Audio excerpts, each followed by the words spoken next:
नमस्कार मैत्रिणींनो, वाळवणीमधील हा 7वा प्रकार आज मी तुमच्यासाठी घेऊन आलेले आहे। फक्त पाण्यामध्ये रवा मिक्स करून आज आपण 4 पट फुलणारे पापड कसे बनवायचे ते बघणार आहे।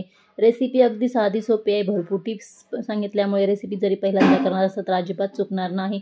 कढई कमी पडेल इतपत हे पापड फुलतात। तुम्ही व्हिडिओमध्ये बघत असाल तर किती मस्त कुरकुरीत खुसखुशीत आणि अगदी 4 पट फुललेले हे पापड तयार झालेले आहे। रेसिपी अगदी साधी आणि सोपी आहे। पहिल्यांदा जरी करणार असाल तर अजिबात चुकणार नाही। यासाठी मी ते सांगितलेल्या बारीक टिप्स नक्की लक्षात ठेवा आणि हा व्हिडिओ शेवट पण नक्की बघा, म्हणजे तुमची रेसिपी अजिबात चुकणार नाही। आपण वाळवणीमध्ये जर हे पापड एकदा बनवून ठेवले तर वर्षभर आरामात खाऊ शकता। इतके खुसखुशीत आणि चवीला अप्रतिम लागतात। अगदी आपण बॉबी खातो ना, अगदी सेम त्या चवीचे हे पापड तयार होतात। तर एका वाटीमध्ये साधारण 40 ते 50 पापड देखील इथे तयार होतात। इतकी साधी आणि सोपी रेसिपी आहे।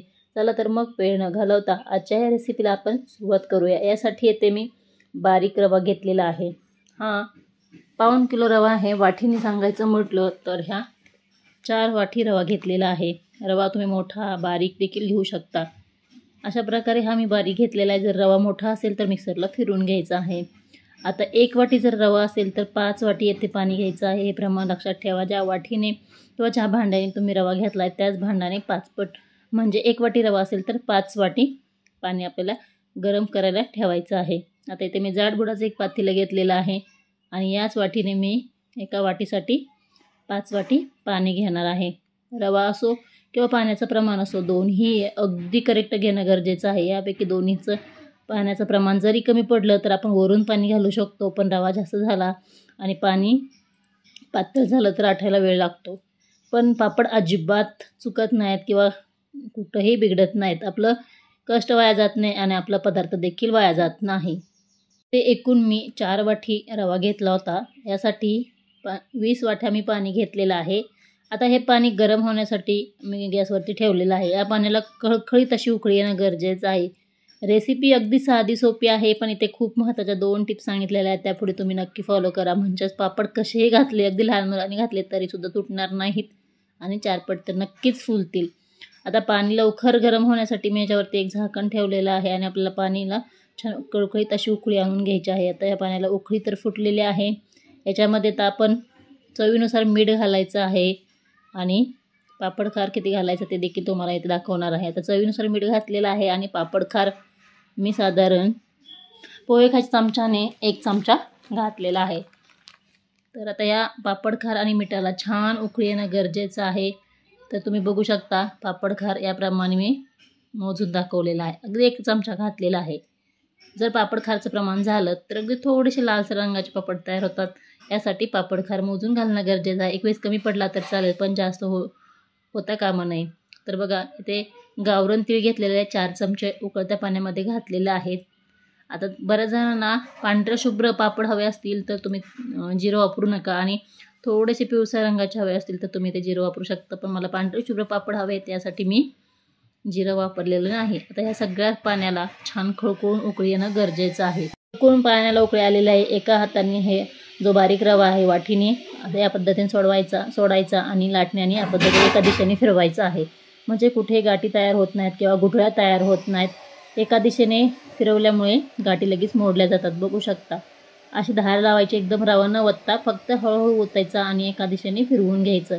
गाठी जरी झाल्या तरी पटकन आपल्याला नंतर आपण लाटण्याने त्या फोडू शकतो किंवा मोडू शकतो। बघू शकता मस्त अगदी पाण्याचं प्रमाण देखील बरोबर झालेलं आहे, रव्याचं प्रमाण देखील बरोबर झालेलं आहे।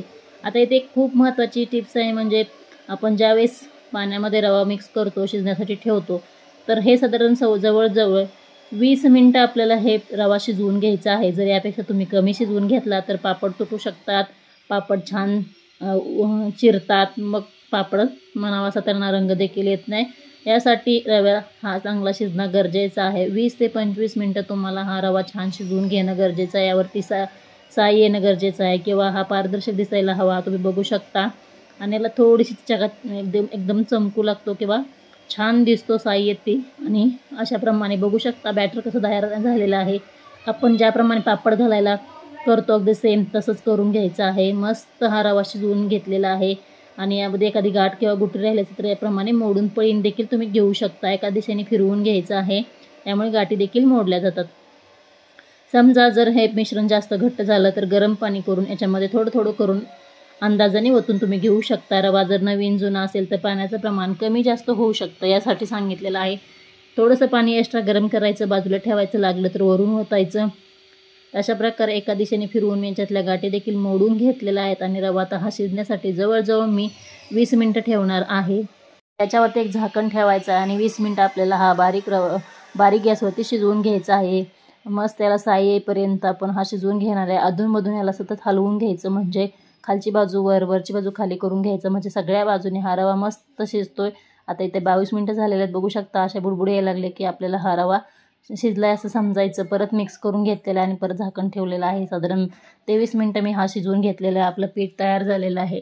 एक प्लॅस्टिक सीट हातरलेलं आहे, त्याला अजिबात तेल वगैरे सुद्धा लावलेलं नाही. फक्त छान एका दिशेने याप्रमाणे हलकेशा हाताने ही पळी फिरवून घेतलेलं आहे. बघू शकता मिश्रण किती छान झालेलं आहे, पांढरशुभ्र तयार झालेलं आहे. गरम आहे तोपर्यंत पटपट घालून घ्यायचं आणि पीठ मात्र इथे छान शिजवणं गरजेचं आहे. जर पीठ नाही शिजलं तर मग पापड्या चिरू शकतात किंवा उलू शकतात. त्यासाठी आपल्याला पीठ 20 ते 22 मिनटं छान बारीक गॅसवर शिजवून घ्यायचं आहे. बुडबुड्या येईपर्यंत, वरती साई येईपर्यंत हे पीठ छान शिजवून घेणं गरजेचं आहे. अगदी घरातल्या लहान मुली देखील आपले हे पापड तयार करतील. इतकी साधी आणि सोपी रेसिपी, कोणतीही पूर्वतयारीसाठी करावी लागत नाही. फक्त बारीक रवा आणि पाणी गॅसवरती उकळून याच्यामध्ये रवा मिक्स करून 20 ते 22 मिनटं शिजवून घेतलं की पापड तयार होतात. एवढी साधी आणि सोपी रेसिपी आहे. अगदी पांढरं शुभ्र हे पापड तयार होतात, तोंडात टाकताच विरघळणारे. अगदी बॉबी खातो ना, अगदी सेम त्याच पद्धतीने हे पापड तयार होतात. तुम्हाला पुढे मी तळून देखील दाखवणार आहे. अशा पद्धतीने मी सगळे पापड ते घालून घेते. तोपर्यंत तुम्हाला एक छोटंसं निवेदन आहे. तुम्हाला जर साचीवन मराठी रेसिपी या यूट्यूब चॅनलवरती यूट्यूबचे व्हिडिओ बघायला आवडत असतील तर प्लीज चॅनलला सबस्क्राईब आणि व्हिडिओला लाईक नक्की करा. आणि आजचा व्हिडिओ तुम्हाला कसा वाटला हे कमेंट करून नक्की सांगा. तुम्ही या उन्हाळ्यामध्ये अशा प्रकारे एकदा पापड बनवून बघा. नेहमी तुम्ही याच पद्धतीने पापड बनवाल, 100% खात्री आहे. प्रकारे आपल्या संपूर्ण पापड ते घालून झालेले आहेत. बघू शकता, पापड्या म्हणू शकता, पापड म्हणू शकता. मस्त सुरेख रंगाचे हे आपले या पापड्या घालून तयार झाल्या आहेत. वाळ्या थोड्याशा हलक्याशा वाळ्या किंवा वरची बाजू छान सुकली की मग पलटी करून घ्यायच्या आहेत. आता वाळल्यानंतर तुम्हाला हे पापड मी तळून दाखवणार आहे. बघू शकता गॅसवरती कढई ठेवली आणि कढईमध्ये तेल घातलेलं आहे आणि तेल छान कडकडीत गरम झाल्यानंतर पापड बघू शकता किती छान फुलतात, 4 फट फुलतात. मस्त कुरकुरीत बॉबीसारखे हे पापड खायला लागतात. आय होप आजची रेसिपी तुम्हाला 100% आवडेल. एकदा जर तुम्ही बनवली तर पुन्हा पुन्हा 100% बनवा. एवढी साधी आणि सोपी, चवीला अप्रतिम लागणारे पापड कुरकुरीत खुसखुशीत तयार होतात. तुम्ही हे पापड विकण्यासाठी मोठ्या प्रमाणात देखील बनवू शकता. बघू शकता किती खुसखुशीत हे पापड तयार झालेले आहेत. आजचा व्हिडिओ तुम्हाला कसा वाटला कमेंट करून नक्की सांगा. भेटू अशा एका छानशा रेसिपीमध्ये. तोपर्यंत धन्यवाद.